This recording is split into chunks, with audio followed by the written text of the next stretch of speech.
Hello. This is Whitney Emmanuel with your Money Smarts for the day. And I do have new background. I got some new art. But I am here today to talk to you about stock options. This is what a lot of my clients actually come to me about.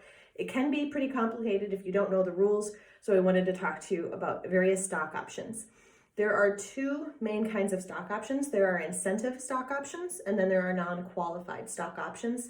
And these are options that are available to you as an employee, usually when you have a publicly traded employer.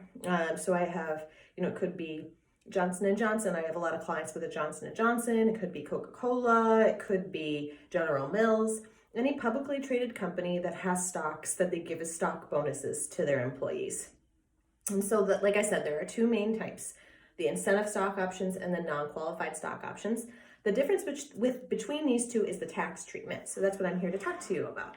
So first, let's start with incentive stock options. I don't see these as often. I more often see non-qualified stock options, but incentive stock options are usually for the higher level executives. And so what happens with incentive stock options is you are granted this incentive stock option. So it's this option to purchase stock. And let's say it's Coca-Cola. And let's say you had the opportunity and you were granted $20 per share Coca-Cola. Now, let's say that was 2 years ago, and now let's say you are what they would call vested in that stock. So now, let's say the stock is worth $30. First of all, when you were granted that incentive stock option, there were no taxes when you received that $20 per share for a number of shares. Let's just call it 100 shares, so that would be $200 or $2,000 worth of stock. So now it's worth $3,000 or $30 a share. But I'm just going to talk on a per share level. So let's say then you decide that it's been vested and you exercise it, but you don't necessarily sell it. And so what would happen is that you would not actually have to pay any taxes until you dispose of that stock. So what happens is that you exercise it. And as long as it's been 2 years from when you purchased that stock, you don't have to pay income taxes on it. You can pay what are long-term capital gains taxes, which are usually a lot more favorable from a tax standpoint. And then as long as you hold it at least 1 year from the date of exercise, you then, again, do not have to pay income tax. You can pay long-term capital gains tax again. So that's a big benefit with incentive stock options. Now there are non-qualified stock options. This is another ballgame.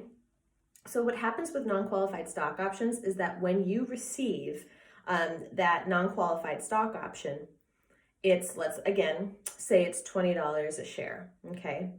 And let's say that 2 years later, again, you are vested and you have the opportunity to receive that and exercise it. You would pay income tax on the current market price of the stock when you exercise. So let's say that is $30 a share, like we said in our last example. So what would happen is that you would pay income taxes on that $10 a share growth.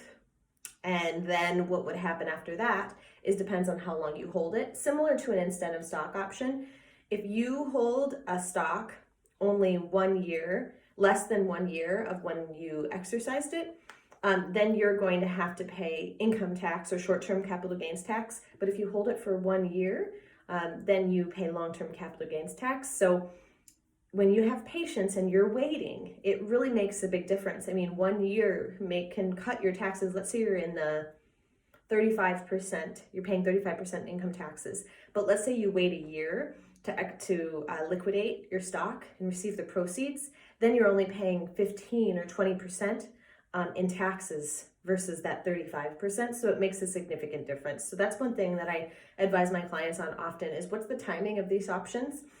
Usually people have series of grants. And so timing that out so that you don't end up having to pay the income taxes on that, because you could pay double or more in income taxes, and it could also push you above into another tax bracket, increasing your tax liability. So it's really important to be strategic. You can get into a little bit of the weeds, which is why I go, case by case with clients. Now, one reason that someone may want to liquidate sooner, I don't see it a lot, is if someone's fearful that their stock value may go down. But again, we really can't have time the value of these stocks, so we really don't know. But at the end of the day, what I look at is the tax treatment. How does this affect your bottom line for your taxes? And then I make recommendations from there. I do oftentimes corroborate with the CPAs.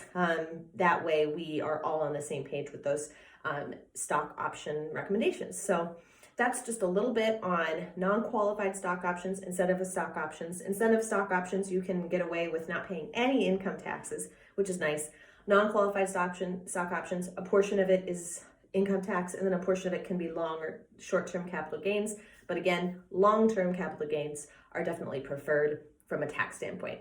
So please let me know if you have questions. If you have stock options, you can exercise them even after you have been employed somewhere. And if you're no longer employed, you still have these stock options that you can use and leverage. So they are a great opportunity. They appreciate in the market. So I really do like them, but they do offer their own complications in planning. So again, that's Whitney Emanuel with your Money Smarts for the day.